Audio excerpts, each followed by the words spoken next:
Дружище, смотри, если не получится тебе закинуть так через WhatsApp, не смогу как сократить. Вот тебе, в общем, примерно э, рисунок насоса приводит в движение карданом. Ну, это я тебе просто показываю, как вот все. Червячный вал, вот здесь вот идет. Червячный вал, здесь насос, здесь масло. Здесь забыл нарисовать, он вот так вот немножко под наклоном. Когда здесь вот так вот масло налито у тебя, здесь типа ванна масляная, крутится венец, приводит в движение шатун, это кликскоп, он ездит на полозьях, здесь полозья, приводит в движение поршень, это шток, это поршень, приводит в движение. Здесь клапана стоят с пружинами, штаны. Здесь стоит коронка. Отсюда меняются поршня. Контрагайка, гайка. Здесь должен быть сальник. Вот здесь должен быть сальник завода. У нас потом не было, потом конусные здесь штака шли. Здесь сальники подтягивать надо. Здесь с самого начала замены сальники надо подтягивать. Шток вкручивается кликскоп. Вот это все приводится в движение, туда-сюда крутится. У тебя может подсасывать, в штанах может подсасывать, здесь тоже гайки там или шпильки. Вот здесь может подсасывать, вот здесь может подсасывать, в коронках может подсасывать. Вот тут вот коронки такие вкручиваются, тут же коронки вкручиваются. Может подсасывать везде. Насос новый, нужно будет протяжки. К чему я тебе вот это вот все записываю? Мы же с тобой разговаривали. У тебя вот здесь вот крышки стоят. И стоят пломбы. Тебе придется по-любому, когда менять поршень тебе придется откручивать вот эту вот крышку, на которой у тебя стоят пломбы.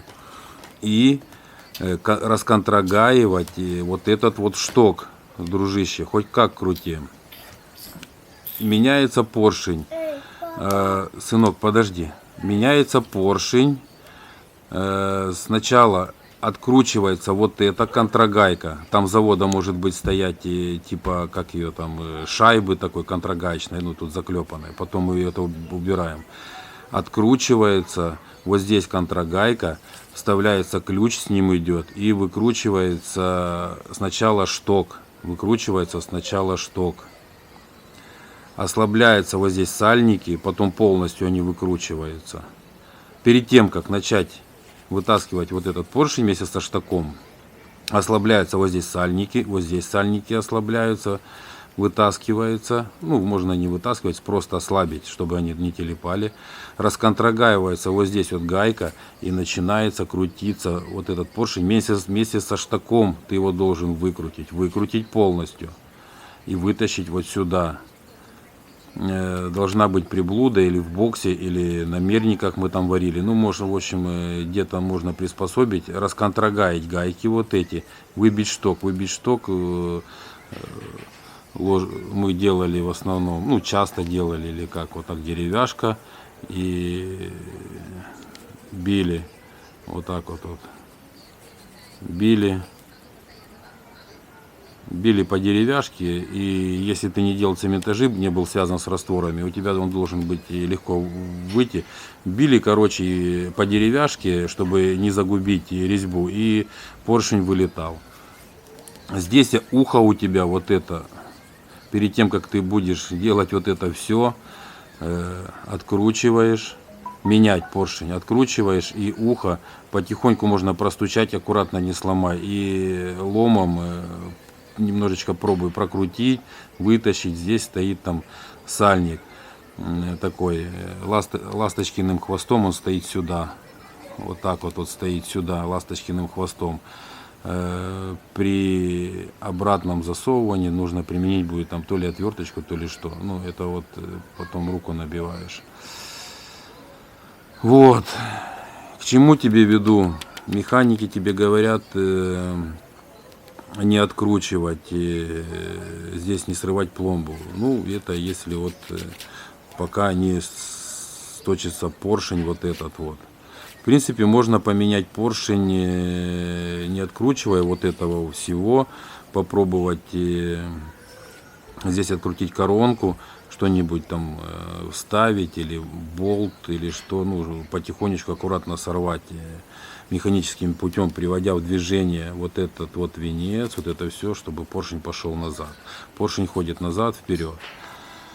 Ой, если я тебе уже тут кучу наговорил, можно там несколько раз сорвать, но если вот здесь вот уже сточится шток и будут пропускать сальники, то нужно будет высовывать вот этот весь шток вместе с поршнем все равно сюда. Здесь можно ставить сальники разрезные. Даже при большом давлении, вот здесь вот, в гидравлической части, вот здесь вот стоят сальники. Там их вроде бы 3, там, и там одна шайба. Мы ставили 4 сальники.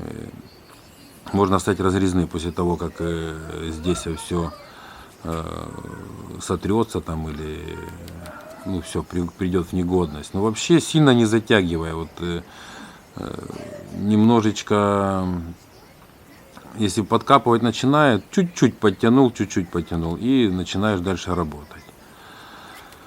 Клескоп мажется насосом отступления сюда, капельным путем вот сюда вот поступает с одной стороны трубочка, с другой стороны. Здесь откручиваешь иногда гаечки или там какие там штуцерки или что там смотришь. Ну, если маслечко идет при работе, значит нормально. Масло поступает, все мажется.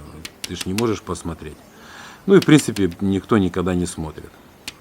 Здесь я мазал солидолом. Кто мазал маслом? У меня стояла баночка и мазал солидолом. Здесь всегда лежал ключ на 27 вроде бы, обрезанные края.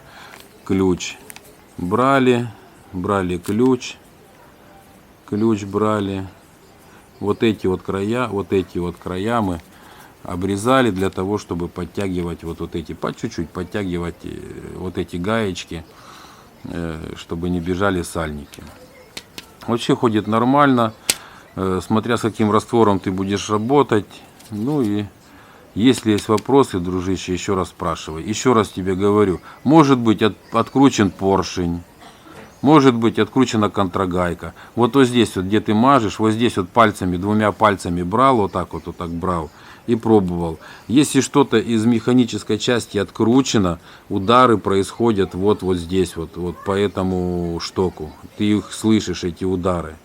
Если где-то пропускает воздух, твои удары где-то могут быть или во всасе, или в самой резиночке пропускать. Мы делали на яблоке резинку туда, ну как делали проточку и резинку искали, вставляли в яблоко на всасе. Может пропускать на штанах, может пропускать на заглушке, может пропускать здесь, может пропускать на всасывающих, может вот здесь пропускать, если сальника нету, может пропускать у тебя на шибере, на самом, тем более ты говоришь, у тебя шибер один стоит, и поворачиваясь, работает он с мерником, и работает он со всасом, короче.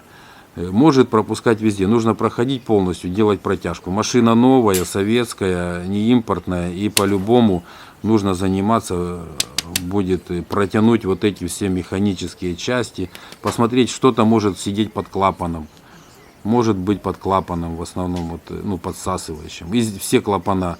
Раз в месяц желательно на коронках, на насосе, на поршневом откручивать клапана, смотреть клапана. У кого 3 там лепестковый, или как это назвать, у кого там по-другому стоят здесь сальники. Не знаю, понял ты, не понял, но как-то вот так вот, дружище. Как-то вот так вот.